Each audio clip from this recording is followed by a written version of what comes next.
Hi there. In this video, we'll be covering, are self-help books a waste of time? If you think they are, it probably means you're reading the wrong books. Let's change that. By the end of this video, you will learn how to check if self-help books are highly regarded and how you can lean on your network to get some good recommendations. And stay tuned until the end of the video for a free resource I really think you're going to enjoy.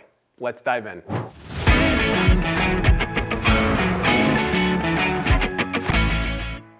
So the topic of this episode is, are self-help books a waste of time? Ultimately, no. The answer is no. Like, some self-help books are really horrible and they're not really helpful at all.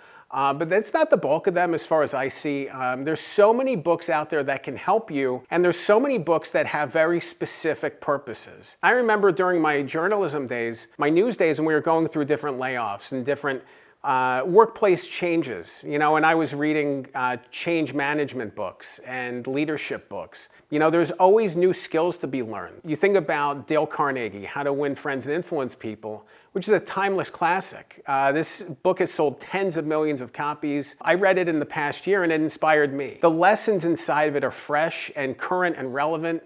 They're as relevant now as they were, almost a century ago when the book was written. So ultimately, there's so many powerful books out there, and there's so many opportunities to find books within the specific range of needs that you have. There's so many targeted specific things, whether it's being better in the workplace, being better in your relationship, being better at giving back to the community, making the most of your time, building better habits. There's so many great books out there, so I don't want you to lose sight of that, even if you've read some bad books, and there are some bad ones. Don't get me wrong, there's some really bad ones, but it's about really recognizing that there's some good ones too. Ultimately, that range of quality depends on the author and on the message. If there's a book that's not worth reading, don't read it. If there's a book that you don't connect with, put it down, find another book. There's so many other books out there. So just because you've read one bad one, I remember when I read Radical Candor, I really thought it wasn't a good book. I thought it wasn't well written. Apologies to the author, but it's sold tons and tons of copies. I just didn't connect with it. It wasn't my thing. And I think that's okay. Not every book is meant for every person. It's great to be able to move forward with clarity, as a reader, to recognize that this book might not be for you. It's okay. It's okay if a book isn't for you. One great way to think about books and to consider which books to read next is to look at the reviews. Go to Amazon or go to Goodreads. With Goodreads, you could even look at different people in your network, friends of yours, and the books that they've reviewed. I think that's a great opportunity to really recognize what books resonated with them, because maybe those are books that resonate with you. You could even start a conversation with them. Hey, I saw you read this book. What did you think of it? Do you think it would be beneficial for me? By reading the reviews online, by leaning on your connections. You could even put out a post on LinkedIn or other social media sites and say, hey, I'm interested in reading a really good self-help book about whatever. What do you think is a good one? And just kind of generate ideas. Generate a list of reading options for you that people in your network, people you're friends with, think is helpful and useful. Next time you hang out with your friends, next time you go to a party, talk to them. Find out what moved them. Find out what books moved them. The great thing too today is with audiobooks. You can actually read a book, it's still reading. You can digest a book when you're in the car, when you're going for a run, when you're at the gym. No matter what you're doing with your day, you could spend time listening to an audiobook and getting all this awesome knowledge and information, right into your brain. You retain it, just as you would with reading.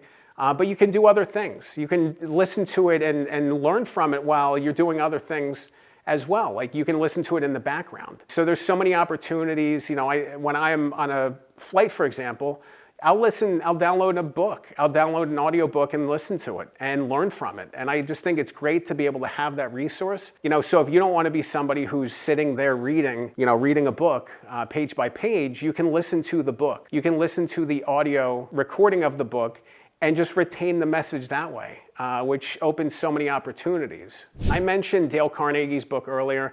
Another book that really moved me was James Clear's Atomic Habits. I just think it's so powerful to think about the little things that we can do every day to move ourselves in the right direction, to be a little bit better than we were yesterday. And I just think that message really resonated. And there's a reason why that book has sold 15 or 16 million copies. It's because it resonated with people and it meant something. So there's definitely a book out there for you. even if you've read some bad ones. Keep reading, keep listening to books, and do some research, and you're bound to find some books that are better suited for your needs. If you want to learn more about Are Self-Help Books a Waste of Time, you'll want to check out another video. I'll link to it on the screen. It's called How to Publish a Book. In that video, I cover all the elements of book writing and publishing, just kind of put everything together, the editing process, design, promotion, marketing, publication. There's so many things that go into the book process, and simplifying it is going to make that journey so much easier for you if you end up wanting to write a book. Remember, a good book can change your life. I'm Dan Good. Thanks for watching.